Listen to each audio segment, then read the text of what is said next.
കയ്പമംഗലം മൂന്നുപീടികയിൽ യുവാവിനെ ആക്രമിച്ച് മൊബൈൽ ഫോണും ഇയർപോഡ് പവർ ബാങ്കും കവർച്ച ചെയ്ത പ്രതികളെ കയ്പമംഗലം പോലീസ് അറസ്റ്റ് ചെയ്തു.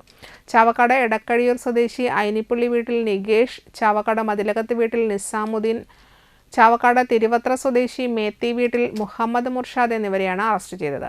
ഇക്കഴിഞ്ഞ 14-നായിരുന്നു കേസിനാസ്പദമായ സംഭവം. പുലർച്ചെ 1 മണിയോടെ എറണാകുളത്തേക്ക് പോകുന്നതിനായി ബസ് കാത്തു നിൽക്കുകയായിരുന്ന ചളിങ്ങാട് ഒറ്റത്തൈ സ്വദേശി പുത്തേഴത്ത് വീട്ടിൽ ഷാഹിൽ എന്നയാളെയാണ് ആക്രമിച്ച് മൊബൈൽ ഫോണും ചാർജറും ഇയർഫോണും പവർ ബാങ്കും കവർച്ച ചെയ്യുകയും മൊബൈൽ ഫോണിൻ്റെയും ഗൂഗിൾ പേയുടെയും പാസ്വേഡും ഭീഷണിപ്പെടുത്തി വാങ്ങിയ ശേഷം സ്ഥലത്ത് നിന്ന് ബൈക്കിലെത്തിയ മൂവർ സംഘം രക്ഷപ്പെടുകയായിരുന്നു. സംഭവം ഷാഹിൽ അടുത്തുള്ള ഓട്ടോ ഡ്രൈവർമാരെ അറിയിക്കുകയും അവർ പോലീസിനെ അറിയിക്കുകയുമായിരുന്നു. കയ്പമംഗലം പോലീസ് സ്റ്റേഷനിൽ നൈറ്റ് പട്രോളിംഗ് ഡ്യൂട്ടിയിലുണ്ടായിരുന്ന സബ് ഇൻസ്പെക്ടർ ഹരിഹരനും CPO ഫാറൂഖും ഉടനെ സ്ഥലത്തെത്തുകയും പ്രതികൾ ചുവന്ന കളറിലുള്ള പൾസർ ബൈക്കിൽ കൊടുങ്ങല്ലൂർ ഭാഗത്തേക്ക് പോയതറിഞ്ഞ് ജീപ്പിൽ പിന്തുടരുകയായിരുന്നു.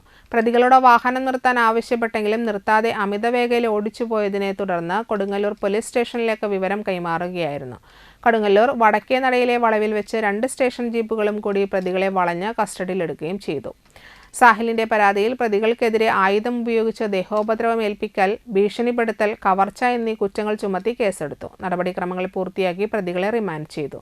നികേഷും മുഹമ്മദ് മുർഷാദും മറ്റൊരാളും ചേർന്ന് ഇക്കഴിഞ്ഞ 11-ന് ചാവക്കാട് പഞ്ചവടിയിൽ വെച്ച് 2 യുവാക്കളെ ആക്രമിച്ച് പരിക്കേൽപ്പിച്ച് ഒരു മോട്ടോർ സൈക്കിളും മൊബൈൽ ഫോണും 1000 രൂപയും കവർച്ച ചെയ്ത കേസിലെ പ്രതികളാണ്. Kaipamangalam police station inspector R. Bija, sub ഇൻസ്പെക്ടർമാരായ T. Abhilash, PV Hariharan, CPO Muhammad Farooq, Kodungallur police station SI Babu, CPO Vishnu എന്നിവരാണ് അന്വേഷണ സംഘത്തിലുള്ളത്.